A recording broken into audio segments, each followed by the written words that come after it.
मित्रों नमस्कार, हमारे YouTube चैनल में आपका स्वागत है। हम बात करते हैं फिर नेपाल की ही टॉपिक पर। शुरू करते हैं आज। मात्र 36 घंटों में नेपाल में एक ऐसी क्रांति का जन्म हुआ जो नेपाल को अस्त व्यस्त कर दिया, तहस नहस कर दिया। इसके पीछे हम सोचते हैं कि वो कौन से रीजन थे जो नेपाल में आंदोलन को इस हद तक ले गए। अगर देखा जाए तो मात्र जेनजी के स्टूडेंट ही तो थे, नवयुवक ही तो थे जो 26 ऐप को प्रतिबंधित होने के कारण नेपाल में एक आंदोलन का रूप ले रहे थे। लेकिन जब यह आंदोलन उन बच्चों ने जब लेकर के आगे बढ़े तो मालूम चला इन नवयुवकों के बीच में कुछ ऐसे लोग आ गए जो इस पूरे आंदोलन को ही हाईजैक कर लिए।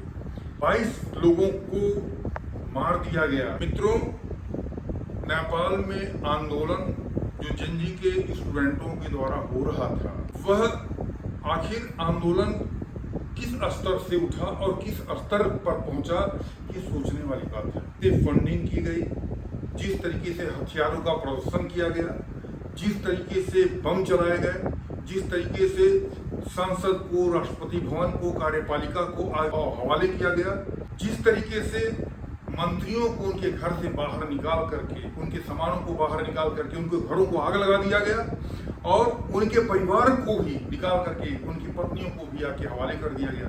यह एक स्टूडेंट के लिए आंदोलन उचित नहीं था। नेपाल में आंदोलन को प्रोफेशनल तरीके से ऑर्गेनाइज किया और सोचने वाली यह बात है कि नेपाल के विद्यार्थियों के पास इतने पैसे आए कहां से कि वह इस तरीके से प्रोफेशनल हथकंडा अपना करके। मित्रों, यह किसी न किसी विदेशी संस्था का हाथ है। मित्रों, इसमें किसी संस्था का तो हाथ नहीं है, क्योंकि इस तरह की फंडिंग करना, इस तरीके से मामले को ऑर्गेनाइज करना, फोटो को एडिट करके बेहतरीन तरीके से बनाना, यह तो नहीं लगता है कि एक ऐसे स्टूडेंट का होगा जो कम से कम कई सालों से फ्रस्ट्रेट थे। ये फ्रस्ट्रेशन तो जन्म ले लिया था 12 साल पहले। आपको बताऊं, वहाँ के राजा ज्ञानेंद्र शाह, जब उन्होंने वीरेंद्र शाह के परिवार को खूनी आग में जला करके और राजशाही सत्ता संभाली थी, ये चिंगारी धीरे धीरे धीरे धीरे बढ़ती चली गई और आज उसका पट वृक्ष सामने आया है। मित्रों, कारण तमाम ऐसे चीज थे।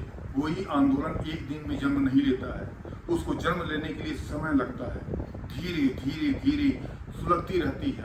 ये पूरा आंदोलन किसी तरीके से चल रहा है, अब धीरे धीरे थमने के कगार पे है। लेकिन यह आंदोलन अपने पीछे बहुत से क्वेश्चन मार्क छोड़ दिया है कि इसके पीछे किनका हाथ है, इसका मूल उद्देश्य क्या है, इस आंदोलन के पीछे वो क्या चाहते हैं, कारण क्या है। एक स्टूडेंट वह नहीं चाहता है कि न उसके अंदर इतनी कुव्वत है कि वह तख्ता को पलट। अगर हमारे प्रधानमंत्री को या राष्ट्रपति को मारने की भी कुव्वत इसमें नहीं है। यह सिर्फ और सिर्फ कुछ संस्थाएं जो इनके पीछे लग करके कार्य कर रही हैं, ये उनका हाथ हो सकता है।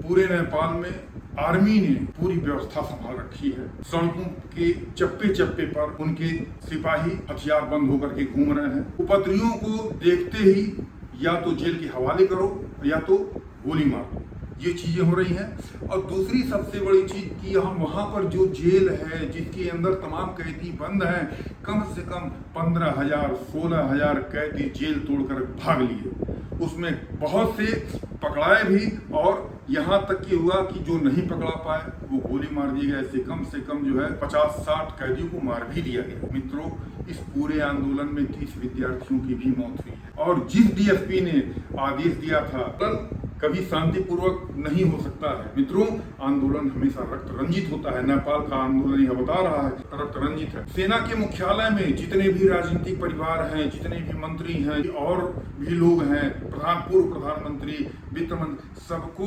शरण दिया गया और उनसे कहा गया है कि जब तक नेपाल के हालात सामान्य नहीं हो जाते आप नेपाल से बाहर मत निकलिए। आने वाले समय में हमें यह देखना होगा कि नेपाल पर किसकी सत्ता आती है। जेनजी में 2 फाड़ हो गया है मित्रों, 2 फाड़ हो गया है।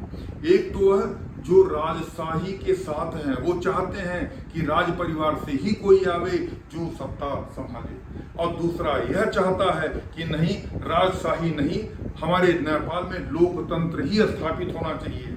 जिन जी का एक खड़ा बालेन शाह के समर्थन में है तो दूसरा खड़ा सुशीला कार्की के समर्थन में है। बालेन शाह मेयर रह चुके हैं, लोगों के दिलों पर राज करने वाले नेता रह चुके हैं, लेकिन मित्रों बालेन शाह ने यह कह दिया है कि मुझे प्रधानमंत्री नहीं बनना है, और वहीं दूसरी तरफ सुशीला कार्की भी कह दी है कि मुझे प्रधानमंत्री नहीं बनना है। अब प्रश्न यह उठता है कि आखिर नेपाल का सत्ता किसके हाथ में होगा, नेपाल की सत्ता की चाबी किसके हाथ में होगी। आने वाला वक्त यह बताएगा कि नेपाल की सत्ता किसके हाथ में जाएगी, नेपाल में शांति कब तक बहाल कर पाएगी, नेपाल के लोगों के लिए आने वाले समय में नेपाल की जो सत्ता काबिज होगी वह क्या करेगी, कैसे करेगी, कब करेगी, ये आने वाला समय बताएगा। मित्रों, यदि आपको हमारा यह वीडियो अच्छा लगा हो तो कृपया इसको सब्सक्राइब करें, लाइक करें और अपना ढेर सारा प्यार हमारे YouTube चैनल को देते रहें।